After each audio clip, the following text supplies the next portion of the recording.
प्राचीन गुप्त ज्ञान में आपका स्वागत है। आज हम आपको शक्तिशाली शमशान जागरण सिद्धि के बारे में बताने जा रहे हैं। यह एक बहुत शक्तिशाली साधना है जो साधक की हर इच्छा पूरा करने की क्षमता रखती है। तो फिर बिना देरी किए हुए बताते हैं शक्तिशाली शमशान जागरण सिद्धि के बारे में। लेकिन इससे पहले हमारे चैनल को सब्सक्राइब कर ले और बेल का बटन दबा दे, जिससे हमारे आने वाली नई वीडियो आपको तुरंत पहुंच सके। नमस्कार, प्राचीन गुप्त ज्ञान चैनल पर आपका एक बार फिर से स्वागत है। आज हम एक विशेष प्रयोग सिद्धि के विषय में बात करेंगे और यह एक भयंकर शमशानी तांत्रिक प्रयोग है, क्योंकि श्मशान में इसकी सिद्धि की जाती है। इसलिए यह बहुत ही प्रबल, शक्तिशाली और कोई भी कार्य कर सकने की शक्ति रखने वाला प्रयोग माना जाता है। इसे हम तामसिक शमशान सिद्धि और श्मशान जागरण के नाम से जानते हैं। श्मशान को जगाने के लिए इस तरीके का प्रयोग किया जाता है। इस साधना को करने से पहले यह निश्चित कर ले कि साधक गुरु मंत्र का अनुष्ठान पूरा कर चुका हो। इसके अलावा उसने कम से कम 10 महाविद्या में किसी एक महाविद्या की संपूर्ण साधना सिद्धि की रखी हो, ताकि उसके अंदर इतना आत्मबल और ऊर्जा मौजूद हो कि उसे किसी भी प्रकार का कोई भी इसी प्रकार की बुरी शक्तियों का प्रभाव उसे अपने नियंत्रण में ना ले ले। इस बात का विशेष ख्याल रखना है, तभी यह प्रयोग करने के लिए तैयार हो और बिना गुरु से आज्ञा लिए और उनकी देखरेख में भी यह साधना करनी चाहिए, क्योंकि यह कोई साधारण साधना नहीं है। एक बार जब शमशान जागृत हो जाता है तो फिर उसको नियंत्रित करने की शक्ति साधक में होनी चाहिए, अन्यथा उसकी लाश ही उस स्थल से वापस आ पाएगी। इसको जगाने के लिए विशेष कृत्यों का प्रयोग किया जाता है। यह एक भयानक साधना मानी जाती है। मजबूत दिल वाले ही इस साधना को करने का साहस बटोर सकते हैं। आपको इस साधना की ओर अग्रसर होने से पहले हर प्रकार से तैयार होना चाहिए। इससे कोई भी कार्य त्वरित रूप से किया जा सकता है और दुनिया में ऐसा कोई कार्य नहीं है जो इसके बाद व्यक्ति ना कर पाए। शमशान स्वयं में भयभीत करता है और तब यह और भी अधिक खतरनाक हो जाता है जब वहां उपस्थित सारी आत्मा जागृत अवस्था में आ जाती हैं और उनको साधक नियंत्रित कर अपने कार्य सौंप देता है। इस साधना के विषय में हम पूर्व काल में बहुत सुने हैं। इसमें सफल होने वाला साधक कई सारी सिद्धियां एक ही साथ प्राप्त कर लेता है।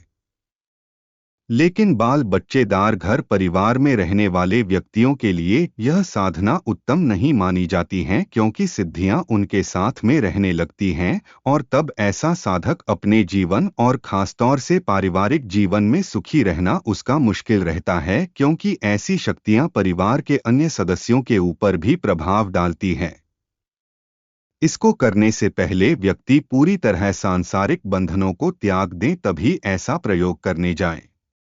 अपने गुरु से गुरु मंत्र का पूरा अनुष्ठान प्राप्त कर लेने के बाद फिर 10 महाविद्या में से किसी एक महाविद्या की सिद्धि प्राप्त कर अब वह इस कार्य के लिए उतना आत्मबलशाली हो चुका होता है कि वह जगह साधना कर सकता है। तो इस साधना को कैसे करेंगे, आइए इस विषय में जानते हैं। किसी भी माह की कृष्ण पक्ष की त्रयोदशी यानी 13वें दिन से लेकर अमावस्या तक अर्धरात्रि में श्मशान के मध्य में जहां पर भी शमशान स्थित हो, और अगर यह शमशान 500 वर्ष से अधिक पुराना है तो और भी ज्यादा अच्छा, पुराना है तो और भी ज्यादा अच्छा, आप पश्चिम दिशा की ओर मुंह करके बैठ जाएं। भगवान शिव का स्मरण कर लोहे के चिमटे से अपने चारों ओर एक सुरक्षा घेरा खींचकर सुरक्षा चक्र अवश्य बना ले, ताकि शमशान की आसुरी शक्तियां उस सुरक्षा चक्र के अंदर प्रवेश करके आपका अहित ना कर पाए। उसके पश्चात आप मूल निम्न मंत्र का उच्चारण करें। इसके उच्चारण से और इस मंत्र को सिद्ध करने से शमशान जागृत हो जाएगा। तो जो मंत्र है मैं आपको पढ़कर सुना रहा हूं। क्री क्री कालिके भूतनाथाय रौद्र रूपाय भूत प्रेत पिशाच जागरय श्मशान उत्थापय क्री क्री कालिके फट। इसी मंत्र का आपको जाप करना है। अब किसी भी शुक्रवार के दिन आधी रात में स्नान कर दक्षिण दिशा की ओर मुंह करके बैठे। शरीर पर पूरे सफेद कपड़े पहने और अपने चारों ओर दीपक जलाकर रखें और निम्न रूप से ध्यान करें। इसी मंत्र का आपको जाप करना है। अब किसी भी शुक्रवार के दिन आधी रात में स्नान कर दक्षिण दिशा की ओर मुंह करके बैठे। शरीर पर पूरे सफेद कपड़े पहने और अपने चारों ओर दीपक जलाकर रखें और निम्न रूप से ध्यान करें। नमः श्री कार्तवीर्याय कीर्तितोयं शिखामनु हैवाधिपतीन्तः कवचस्य मनुमन्तः सहस्त्र बाहवे तु स्यादेवं पंचाग्मीरितम् उद्बाणाश्चापानि दधतं सूर्य सन्निभं प्रपूर्यन्तं वसुपा धनुन्यः वनस्तया कार्तवीर्यनृपं ध्यायेन्दर शोभित कुंडम। यह जो मंत्र है, इस मंत्र का आपको इस तरह से पढ़ना है। ध्यान के पश्चात निम्न मंत्र का जाप प्रारंभ करना है। किसी भी माला से इसका मंत्र जाप किया जा सकता है। आप जिस मंत्र को आपको पढ़ना है वह इस प्रकार है। प्रोक्ली ओम ए ईस्वभू ही त्रिफट। इस मंत्र को पढ़ने के बाद अब आप तैयार हैं। जागरण के लिए इसे शमशान जागरण सिद्धि कहा जाता है। और जो मूल मंत्र है अभी जो मैंने आपको सबसे पहले बताया था, उसी का प्रयोग करके आप शमशान को जगा सकते हैं। और अपनी रक्षा और सुरक्षा के लिए मैंने आपको मंत्र यहाँ पर बता दिए हैं। अब जब यह सारी सिद्धियां प्रयोग आप कर ले और सिद्धियों आपको प्राप्त हो जाएं, मंत्र पूरी तरह सिद्ध हो चुका हो, तो जब भी इसका प्रयोग करना हो तो सबसे पहले शमशान में जाकर शमशान को शमशान जागृत मंत्र से जागृत कर लेना चाहिए। फिर आसुरी शक्तियों से काम लेने के लिए कहना चाहिए और उनसे वचन ले लेना चाहिए। उन्हें भोग के लिए मांस और मदिरा देनी चाहिए।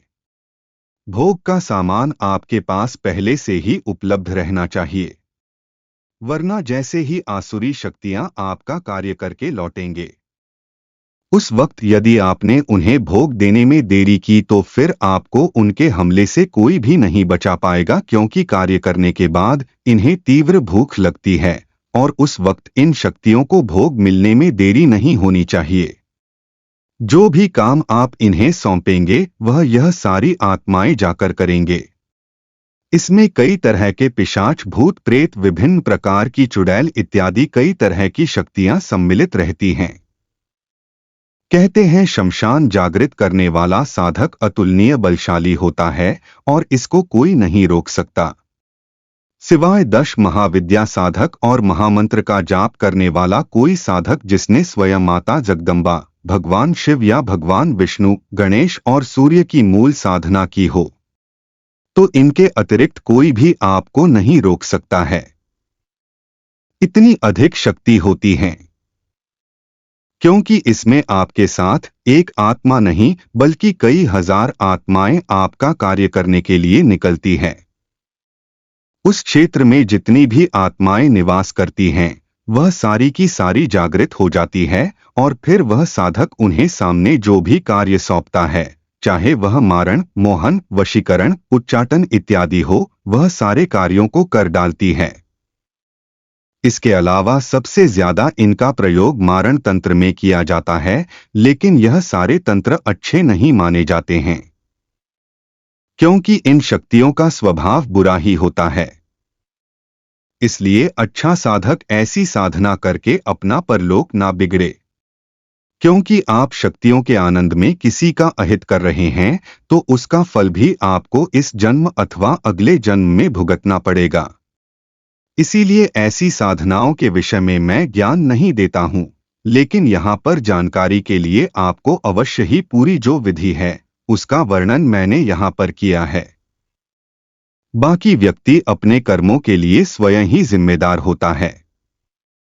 यह एक तांत्रिक साधना है जो शमशान जागरण सिद्धि के नाम से जानी जाती है और इसकी सिद्धि प्राप्त कर साधक सभी प्रकार के तांत्रिक कार्यों को करने में सक्षम माना जाता है।